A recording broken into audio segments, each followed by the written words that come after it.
So, when I asked one of my other players where the end portal was so that I could go get some Draconic and Ender Bees, this is where they teleported me to, and this is not the Ender Dragon's Island like I was expecting. It's some sort of weird Ender structure with a huge portal to...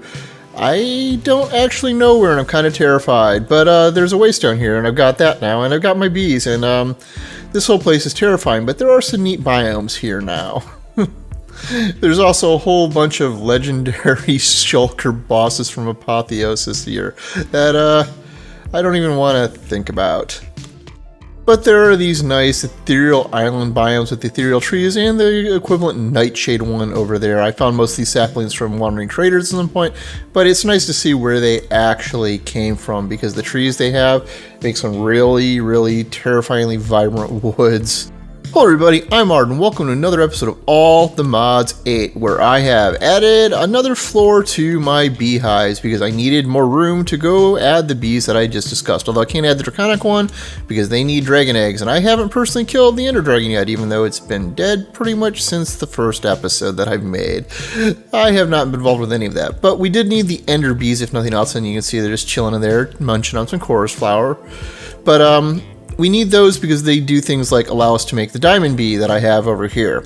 So, yeah, so that's gotten going. I've also got some osmium bees over here because I thought maybe I'd start on mechanism, and then I realized, well, mechanism's just kind of boring, and you've seen me do that recently in Glacial Awakening, and, yeah, so let's go find something else to do. And let's maybe go talk about some of the other stuff I have changed real fast, because I have done some additions into this lab down here, and obviously I haven't really touched it since last time, at least for looks and feel, because, you know, the wall's still kind of junky over there where I didn't finish it, and I still don't know what I'm doing with the ceiling other than I want to raise it up a little bit more, maybe turn it into a dome, possibly have it punch through the surface above here. I'm not sure. I need to think about that yet, because I also want to expand off of this room towards, like, this general direction. You know, where I've got a whole bunch of miscellaneous stuff here, you know, some flowers I'd meant to use on the spawn area, as well as another chest monster that I started that does not belong there at all, and I really need a real storage system. So we will address that in a little bit, though. Well, no, we're not. We're going to talk about it, but we're not actually going to do anything because that would require doing work. But one of the things I did in between episodes was, well, I already had the blaze spawner. I went and stole it from a nether fortress quite a while back, but I significantly upgraded this to remove the AI and drop the min and max spawn to the lowest they could go so that I could get a whole bunch of blaze rods. Because it turns out the main component for the simulator upgrade on top of ender pearls, which we're now getting from bees, are blaze rods, which is one of those things I can't actually manufacture with bees to begin with. I can only make blaze powder, and there's only one way really that I can think of to compact them together, and I think it takes create, but I can't remember for sure. So I went and hooked up the Hostile Neural Network stuff again here, because one of the things that I did after creating that spawner that kicks out blazes really fast was make a self-aware blaze data model. So instead of waiting for this to cook, I just killed a whole bunch of blazes because it was super easy. But as you can see, like, we have power problems. It says completely tapped out our system. And that was with a relatively full reservoir here, and these being full and this battery being full. So I can't really run that long term, but on the upside, this does kick out quite a bit of blaze predictions, which can be made into 10 blaze rods at a time. So at least the blaze rod problem is solved for now, although I probably should take out the prediction matrices and stop that for a while. Because yeah, that's just, that's not a great idea, because you can see it just constantly loops now. But that's now going to take 15 years to recharge before it allows my battery to do it. But what this does mean is that I need better power, and there's a whole bunch of ways I could do this. Because there's always the bigger reactors for nuclear power, which requires a whole ton of materials, and then there's power, which I've never done before, which that would be interesting, but I've got to do a whole bunch of research, and frankly probably require a bunch of materials that I just don't have. And, you know, I could go the mechanism route and make ethylene and then go do the advanced generators route, but, I mean, I've done that before, and I've written tutorials about it, and you guys have seen me do this, and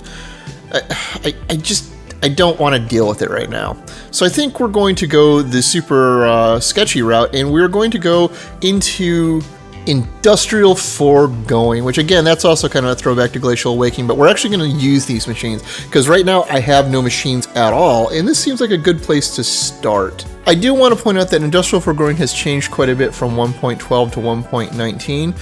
And one of the big changes is that they changed all of their generators. And now you see how this says furnace, mycelial generator, and slimy, and culinary, and potion. And do these start to sound familiar at all? Because they basically re-implemented the old extra utils 2 rainbow generator setup and all of the random material generators within Industrial Foregoing. And I think maybe we'll actually give that a try this time, because I've never actually automated the rainbow generator, and it should be easier here than in Enigmatica.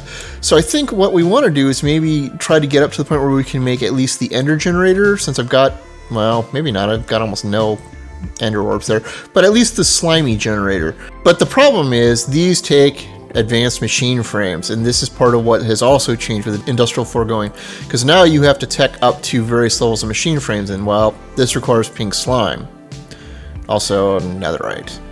But the simple machine frame also requires the first basic step of latex, and then the pity machine frame, which we can easily do. But it means we need to go set up the latex processing system, which we have done in every pack so far, which isn't hard. It's just the latex processing unit and a fluid extractor, which is the thing you point out a log to extract the latex out, and you put it in the other machine and power the other machine to pull out the rubber. So, I need to find a block placer actually. Because there is the Industrial Foregoing version, but that requires power to do, although we don't need to run it very often, but we could throttle back the power on it. I might need a noodle on that one for a little bit, actually. Thankfully, I don't need a lot of latex right now. I can just manually run it. But it does mean we're going to need to make 2 of those pity machine frames to get started, but thankfully all of this is easy. Alright, so we've got the fluid extractor set up, and thankfully this doesn't require power to start, but we do need the latex bucket to make the latex processing unit. And this is pretty slow, and you notice it's not producing very much. So I think we should probably hook up some power to this. Although this still hasn't finished charging, and it's at 1,000,000, and it's sucking all the power out of my grid still. So yeah. Alright, so I added an energy card to the laser node and set the priority higher so that this does get power. And yeah, it's actually doing pretty decently now. It's now going up more than 1 at a time, and it's going up faster, this progress bar. It's much shorter now. Alright, so I found out part of what was going on. I should have just learned to read the documentation. But the fluid extractor now extracts different amounts of latex depending on the log type being produced, with acacia being, as far as I can tell, the best, most of the rest of them being too. But the biomes you'll go stuff being 1. So that rainbow eucalyptus I put is apparently just garbage. And we probably should at least, I don't know, use dark oak, since I think I have a bunch of it anyways. Or actually, I probably have acacia. Alright, so I've got to figure out where to make things live, but I added a fluid card to the laser node there, and I added a tank here to put the latex in, just to give it somewhere that's connected to the rest of the grid for now. This isn't entirely ideal. I'll probably have to move this eventually, but like that's going to be the storage wall over there, and that's not directly connected to the laser grid. I would have to move more nodes over.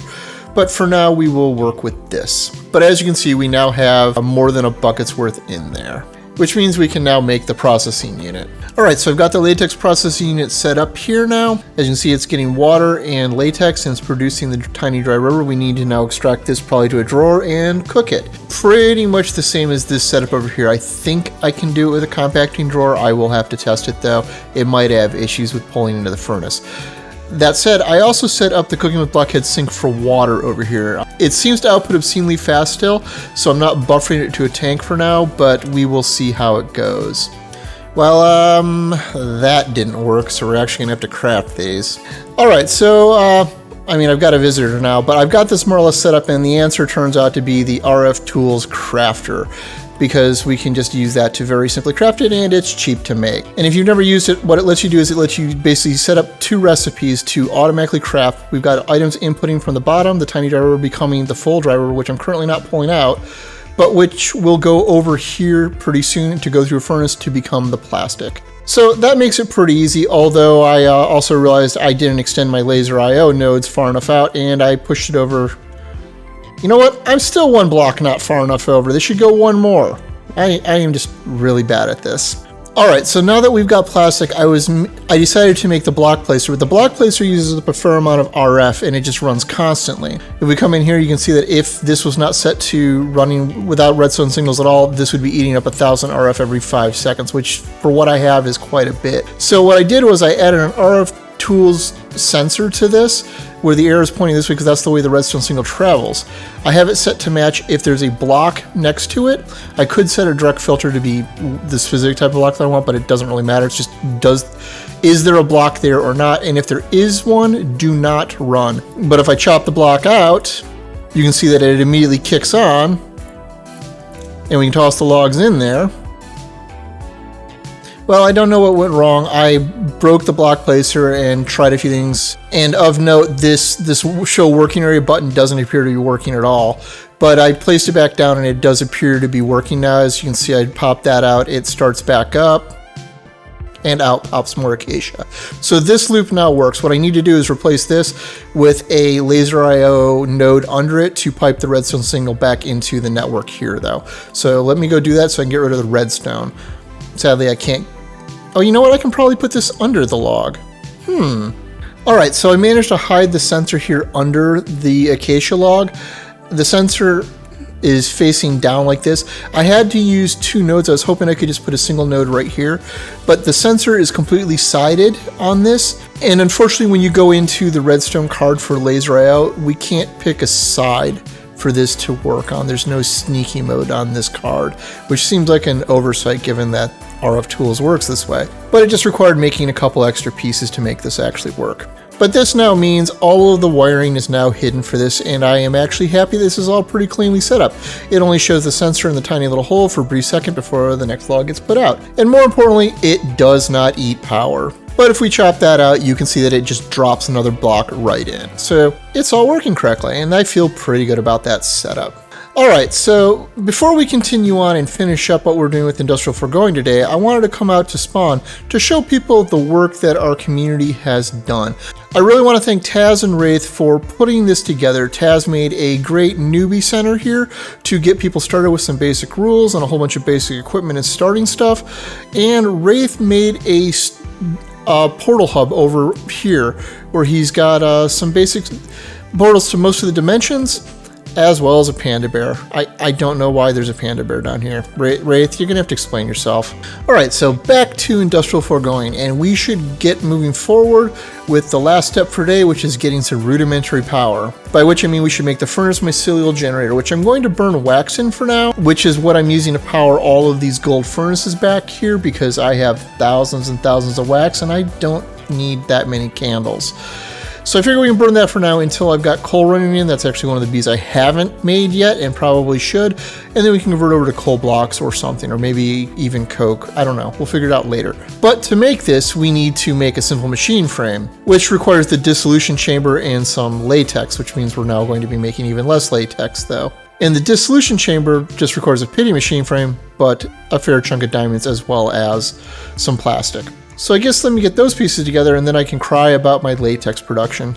Alright, so we now have enough latex in here. I've got the priority on this to set to 1 higher than my tank right now, so I'm not actually producing plastic because we need to get this done. Because while I only need 250 to make the simple machine frame, which we should just get done, while this cooks we should have a talk. Because Industrial Foregoing added some innate upgrades to the pack, because now there are built in the pack are speed, efficiency, and processing upgrades that were not in the pack previously. You used to be able to add them from another mod that I can't remember the name of at this point. But these require a lot of latex to do, but they do speed up the machines, and I think I need to put this in the fluid extractor over here in one of these 4 slots, which previously most of them were used for the range upgrades. But it requires a whole lot more latex than I have right now.